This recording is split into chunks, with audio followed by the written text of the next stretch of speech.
Week 7 of the NFL season is upon us in 2023. We got Jags Saints on Thursday Night Football, and it's time to make our six-pack of picks for some of our favorite games in Week 7, including Game of the Week. Coming at you right now. NFL analyst Brian Peacock and former NFL scout Matt Williamson bring you expert NFL analysis every day in less than 30 minutes. Get an inside look into the NFL on the field and in the front office. With elite breakdowns, next-level analysis, and in-depth information only for the real NFL fans. This is Peacock and Williamson, and it starts now.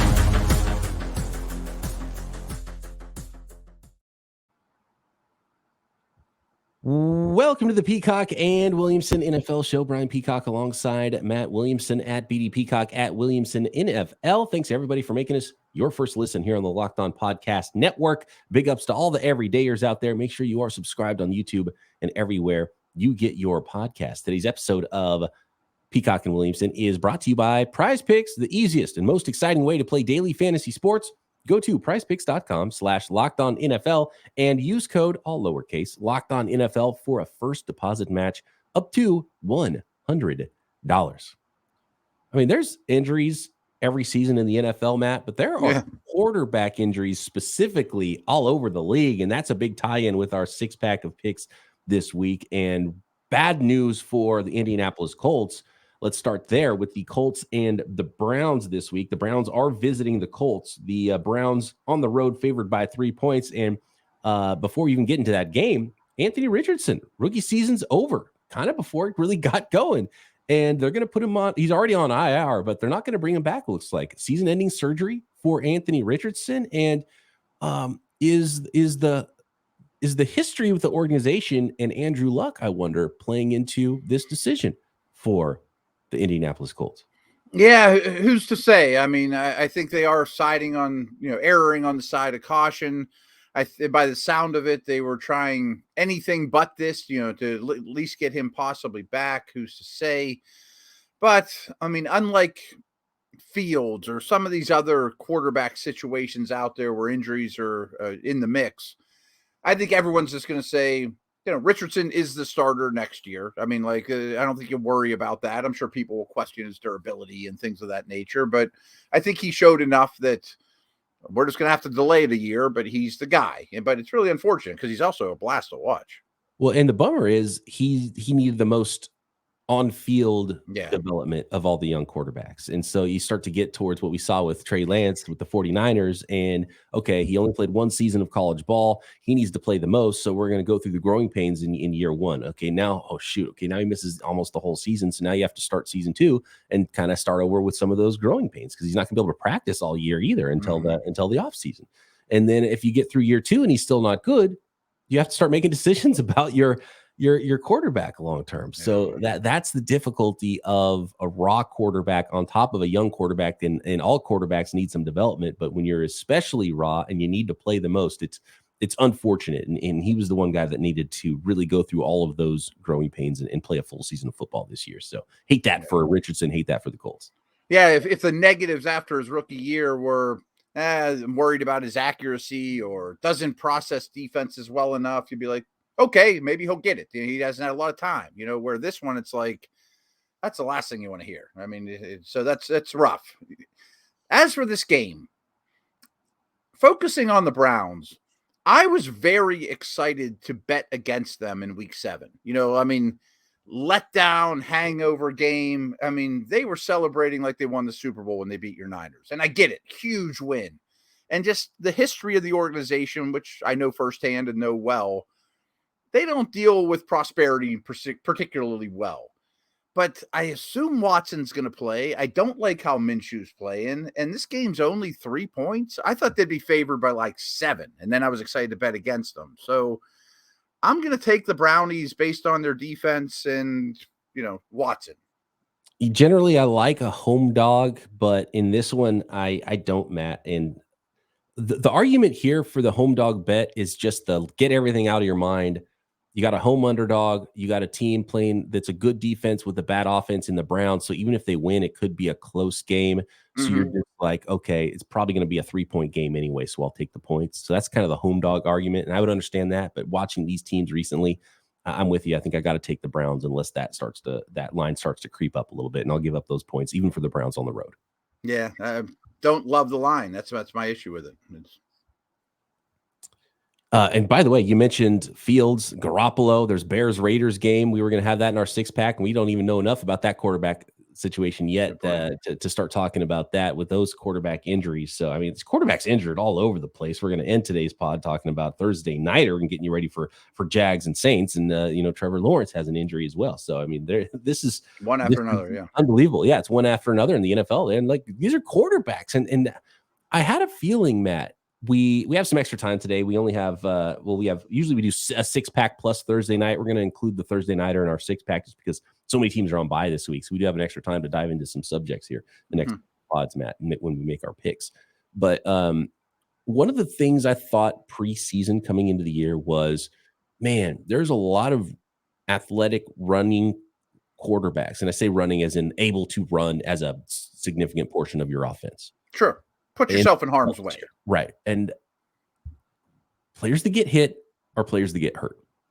And now we're seeing it right now. And it's team building wise, it's difficult. Are we going to start seeing quarterback by committee?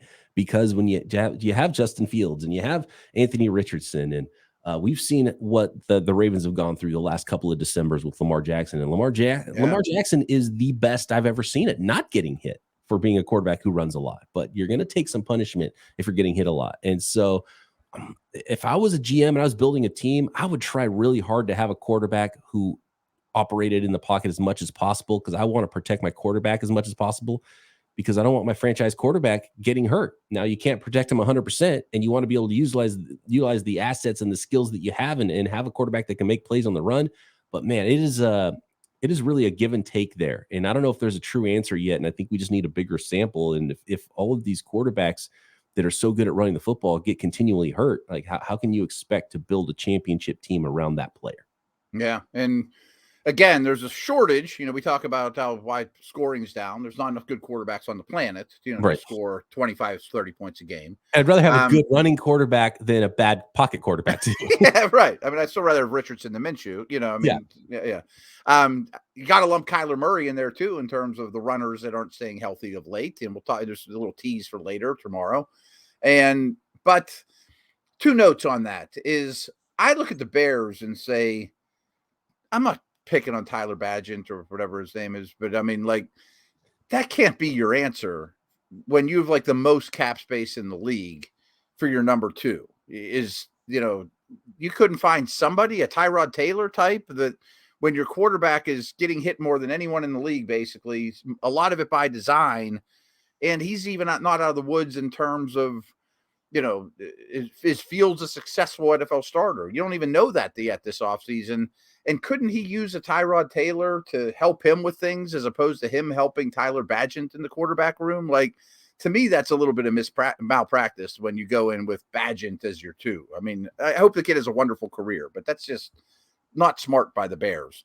And last note, I mean, and I think our 2 teams are really obvious in this regard. I'm shocked there's not more of a market for the Darnolds and Trubiskys and those type of dudes, the failed early picks that can at least get you out of a game, if not more.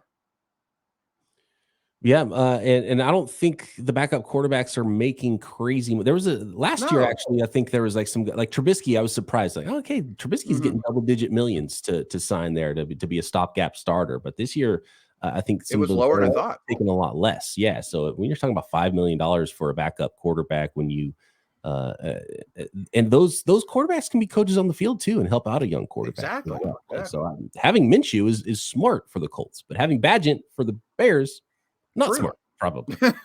Right. Again, I'm not picking on the kid. I hope he has a great career, but in theory, it doesn't make much sense. And maybe he's a lot better than we know. So maybe we'll find that out this week, and then we'll get some information on Garoppolo. We'll get some information on Fields. Not looking good there for that game, and we'll make those picks on Friday. But you teased it there. with the Cardinals. Cardinals at Seahawks, but the biggest story for the Cardinals right now might be who's starting to practice this week. Next.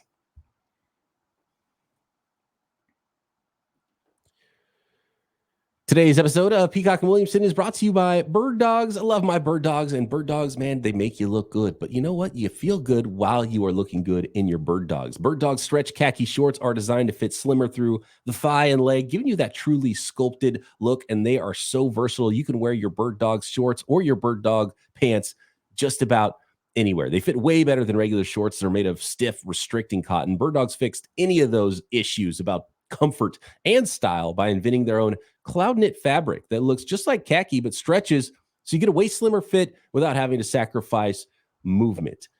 Bird Dogs uses anti-stink sweat wicking fabric as well that keeps you cool and dry all day long. So you can take it from the office to the golf course. You can go to the barbecue in the sun and stay cool and dry all day long. I love my Bird Dog pants. They're so functional, and I've worn them to a ton of events, whether it's work, just hanging out, going shopping, golfing, an evening out, whatever it is. Bird Dogs are ready for that adventure. And all you got to do is go to birddogs.com/LockedOnNFL and enter promo code LockedOnNFL at checkout for a free Bird Dogs water bottle with your order. That's birddogs.com/LockedOnNFL for a free water bottle at checkout. You won't want to take your Bird Dogs off. We promise you.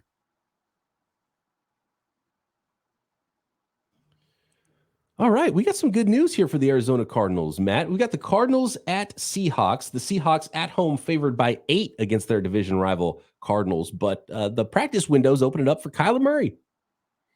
Yeah, so I was blown away to read earlier this week, Jalen Ramsey's going to practice this week, and now Kyler Murray, and not to be outdone, Budda Baker. They're opening the window for Budda Baker and Kyler Murray, which means they can start practicing. This is kind of a new rule. You can start practicing, and you have 21 days from that day the window is open to either be activated or spend the rest of the year on IR, no chance of coming back. And my two thoughts are, wow, that's great. We may see these guys when I didn't think we might see them at all. But then I kind of thought about it from a Cardinals perspective, which isn't the same as the Dolphins at all. It's kind of put up or shut up time for the Cardinal season. Let's open the window, and maybe he doesn't return in 21 days, and we try to go get the first overall pick. You know what I mean? Or we open the window because he's ready, and we're kind of better than we thought, and maybe we'll win 8 games this year, And I'm watching Joshua Dobbs play, and I'm looking at how chippy the Cardinals have been this year, and they're kind of under-talented, but they haven't had their 2 best players that are going to start practicing. Right. I mean, that makes a difference. You have Budda Baker on that defense, and you have Kyler Murray. How good is Kyler Murray going to look like? If indeed it turns out that Cliff Kingsbury wasn't running, a professional operation there, whether it's offense, however he was doing it as head coach, it didn't work out great. And the way Kyler Murray's career started and kind of has plateaued under Kingsbury makes me think there's a lot more there potentially for Kyler Murray.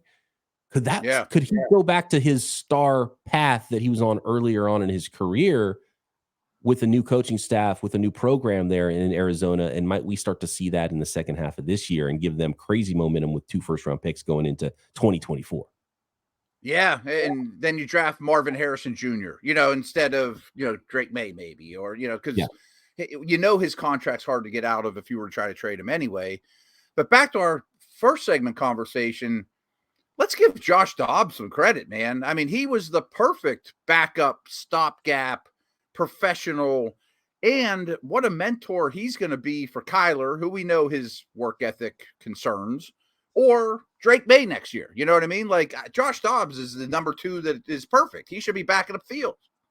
Yeah, and Dobbs knew the offense coming in from the Browns, which is why he ended up being the choice for them. And we thought it was such an odd choice. So another bit of props for the Cardinals, because we thought it was such an odd choice. You're like, wait a second, the perfect stopgap is Colt McCoy. You look up stopgap in the dictionary, right. And Colt McCoy's face is right there, and you moved him out to bring in Josh Dobbs. I thought that was really interesting, and it's worked out swimmingly. It was right before the season. It was like a couple days before opening day. Right.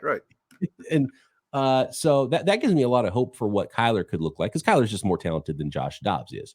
And of course, Budda Baker's kind of their heart and soul player on the defense of that team too. So those two players can make a huge difference. I don't know if it'll be a massive difference in wins and losses the rest of the year, but I got to imagine if they're opening up the window for especially Kyler Murray right now, then he's going to play in the next couple of weeks. And I would think so. Yeah. And I would think you're looking, and assuming Caleb Williams is really the prize in this, the super prospect, they may look at this thing and be like, we're not going to outrace the Bears / Panthers and Broncos to get the first overall pick. We're too good. We're too good for that. And we got a quarterback anyway that's talented and number 1 overall talented. So let's go. Yeah. Let's coach him up. That being said, I'm taking Seattle -7.5 is what I'm looking at. I just think it's a brutal place to play. Seattle had a tough week. I expect a big rebound game from them. And I think Arizona's trending the wrong direction. And I think Seattle wins this game by double digits. And we've seen guys like Cooper Kupp jump in. Practice window opens on Wednesday and they're playing on Sunday. Could be that situation for Kyler Murray. But again, Kyler Murray's probably going to need some time to acclimate. And so I wouldn't expect him to play so much better than Josh Dobbs, who's played pretty well so far this year. So that if he plays this week, it's probably not enough of a jump for me to. But 8 points. Can't believe he'd play this week. 8 points is a lot for the Seahawks. The Seahawks are playing a lot better. We talked a little bit about the Seahawks and how much better they've started playing recently and getting some injured players back, which is important for them as well. They are at home. It's a tough place to play. So it's tough, but I think I will give up the 8 points. But we've seen in multiple games last week, and our subject matter this week before the quarterback injuries today was how the defenses have kind of struck back against the offenses around the league. And if you're not scoring a ton of points, it's hard to win by 8 in the NFL. So I actually don't really like this line. And I think there's a lot of potential for the Cardinals to make this one closer than 8. So I probably wouldn't touch it. But if I had to choose one, I'm going to choose the Seahawks because I like the way they're playing. And I kind of told myself I'm going to take the points this week after all the low scoring stuff we've seen, but I'm not good on this one.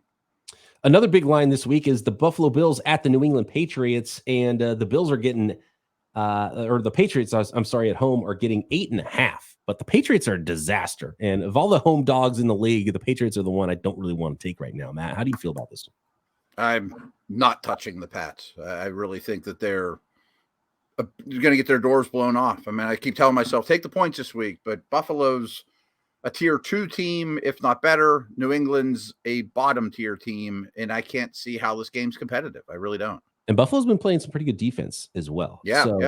I'm going to take the favorite again here, give up 8.5, and I think we're going to see Malik Cunningham real soon. Oh, I do too. Maybe even this week. And certainly in packages and things like that. Yeah. Mm-hmm. There's been a lot of ways to blame the Patriots and kind of let Mac Jones have a pass, but Mac Jones is playing bad football. Awful. He had an interception last week. It was like, what are you doing, man? It just can't happen. Their offense is worse than last year's when everyone just wanted to blame Patricia. I mean, it's much worse. Right. It's unbelievable. So yeah, give me the Buffalo Bills. I can't touch anything about the Patriots right now. Can't make that line big enough for me, especially unless it's double digits. I bet that gets to 12. I mean, I can't imagine that staying under 10. Yeah. That's one you might want to get on early. We've got the game of the week, which is the Detroit Lions at the Baltimore Ravens. The Ravens at home favored by 3 against the Lions, Matt. Neutral field, I like the Lions right now. So does the 3 points make a big difference for me here? And going on the road for the Lions. So it's a perfect line because, you get 3 points at home. So that means I like the Lions neutral. That means maybe 4 points for me. So give me I'm trying to do some math in my head, and it only involves 4 digits, and it's still difficult for me right now. The Lions, give me the Lions. Like the way the Lions are playing. Baltimore, a little funky, good football team. It's game of the week because I think it's going to be close, but I'm gonna take the road dogs, Detroit Lions, against the Ravens. I love the Lions in this one, getting points. Not only do I think they're a better team than Baltimore, it's close, but I think they're a better team.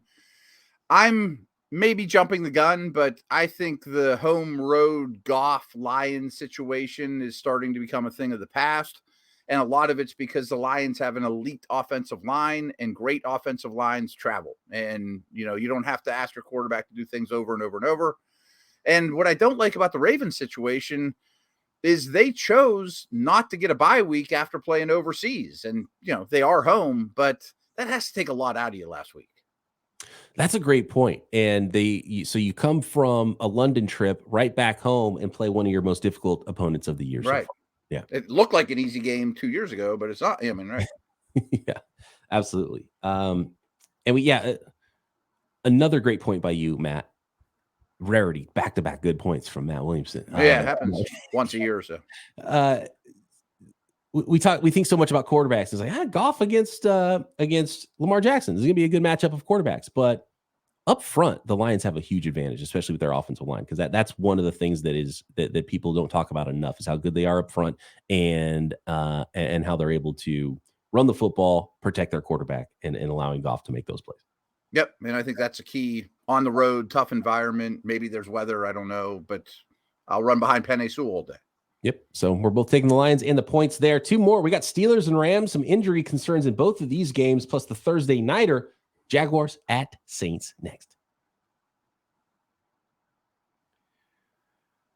Today's episode of Peacock and Williamson is brought to you by FanDuel, America's #1 sports book. Any of these lines we're mentioning on today's podcast, all brought to you by FanDuel, so you can get in on any of this action. You like the Browns Colts, you like Lions Ravens, or how about Steelers, Rams, Thursday night, or Jaguars and Saints? You can bet on all of those spreads, player props, over-unders, and a whole lot more at America's #1 sports book. And right now at FanDuel, new customers get $200 in bonus bets guaranteed when you place a $5 bet. That's $200 in bonus bets, win or lose. No matter what happens on that first $5 bet, you get $200 more to play around with. Build your own parlays on the FanDuel website, on the app. It couldn't be easier to use the app. So much fun to bet on NFL football, but you got college football, you got NBA and NHL getting going, you got playoff baseball, and tons of other sports, combat sports, motorsports to have fun with that extra $200 in bonus bets, by the way, at FanDuel, America's #1 sportsbook. So visit FanDuel.com/lockedon,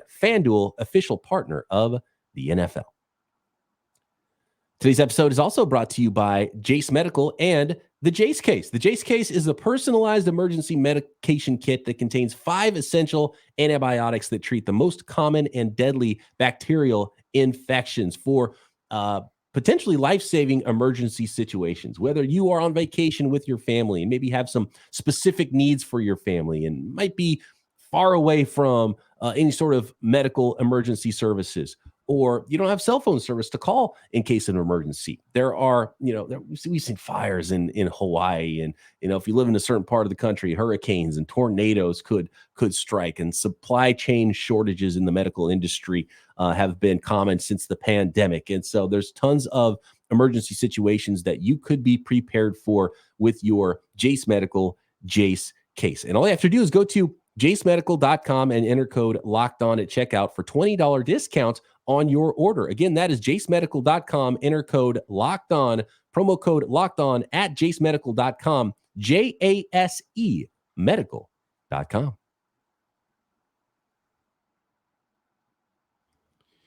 Here we go. We got your Pittsburgh Steelers, Matt, at the Los Angeles Rams. The Rams at home are favored by 3 points. We got some injuries in this one, and no doubt you've done a lot of work already on Steelers Rams for week 7. I have, and I'll say the more and more homework I do on it, the more respect I have for Stafford, McVay, what the Rams were able to accomplish thus far, beating some decent teams. But I think the bye is huge for the Steelers, and they were way better after their bye last year. They've actually won 6 in a row off their bye, which is the longest streak in the league. Tomlin's 12-4 after the bye for his career. And I know this is a road game in LA on the other side of the country, but I'll bet everything I have that it's at least 50% Steeler fans in that stadium. I mean, I basically know that for a fact. And speaking of health, Cam Hayward's the only Steeler that's not going to play in this game. So Deontay's back, Freiermuth's back. I mean, all those guys. I don't know who wins, but I definitely am taking the points here and feel pretty confident about that. I would prefer it if the Steelers were at home here, but I don't know that the Rams should be favored. I don't know that the Steelers or the Rams should be favored over anybody. So I think it's a tight game. So it makes me want to take the points in that sort of an environment. Probably be a lot of Steelers fans in LA at this one. What's the big thing that the Steelers needed to fix over the bye, Matt? And is it something that a bye week can fix? Health helps, but I mean, the offense, the way Pickett's playing is a massive problem, and it won't be fixed overnight, but it might get better, simplify things a little bit. Another thing, though, that really works in the Rams' favor is the Steelers are allowing massive games to wide receivers. Devontae Adams, Nico Collins. I can see Kupp and Nakua just ripping them apart. Yeah, and we've seen that every week with the with the Rams. And Stafford, when he's healthy, has been able to throw the ball well. So for me, the whole key to the game is Watt versus Stafford, right? Watt getting to Stafford could really change this game. And real quick, BP, Stafford's numbers when pressured are like at the bottom of the league. When they're clean, they're top of the league, and he's going to get pressured. Yeah, he's going to get pressured with that offensive line up front, and might throw the ball quite a bit to those wide receivers. It's hard to bet on the team that's got the worst quarterback play, though, Matt, and those Steelers. One more question for you on the Steelers specifically, fantasy-wise. What does Deontay Johnson coming back do to not only his fantasy, his fantasy prognostication, and then the other guy who's had a nice little run, Pickens, while he's been out, looking like a number one? Do you want either one of these guys on your DFS team or on your fantasy team the rest of the year? Well, I'm not sure this offense can feed all their mouths, including Freiermuth and Najee and all those guys. But I would say Pickens and Deontay are both wide receiver 3s now. Kind of like the Rams now that I think about this one a little bit more. I'm going to bet on the good quarterback play. It's only a field goal in their house. I'm going to take the Rams. All right. How about Thursday nighter? We got the Jacksonville Jaguars at the New Orleans Saints. The New Orleans Saints made our top 5 defenses in the NFL on yesterday's show, Matt, one of our mailbag questions. And the Jaguars come into New Orleans with an injured quarterback. At this point, looks like a game time decision on whether or not Trevor Lawrence is going to play. But good news that it wasn't a major injury. He avoided some catastrophic major injuries. And he says he feels good about being able to play this week, but we won't know maybe until game time on Trevor Lawrence. So what does that do to you with the Saints favored by 1 right now? I like New Orleans here. I just think their defense keeps it close. I could see the really tough place to play, going to be super loud. The Lawrence injury, playing or not, is enough for me to lean towards the Saints and what I expect to be an even game with Lawrence. And the line will change a lot once that's announced. And so if you think Lawrence is either not going to play or you think he's not going to be 100% when he plays, then I think it's smart to jump on the Saints early, which we're going to do here, not knowing whether or not Trevor Lawrence is going to play. So I'm with you. I like it. And I just think it's a low-scoring game. I think the Jaguars' defense has kind of been underrated this year and has played really good football. So ugly, physical, low-scoring game, 2 good defenses, injured quarterback. Give me the Saints with a healthy quarterback. Yeah, me too. Now, if I know that if this was 100% healthy Lawrence, I would probably lean to the Jaguars. Would you? Close. I think they're kind of due for a letdown, and I just think primetime game in New Orleans is a tough challenge for any team. All right. We're both taking the Saints on this one. And there's our 6-pack of picks for week 7. We'll come back Friday and make all the rest of our picks for all the rest of the week 7 games, including the prime timers right here on Peacock and Williamson.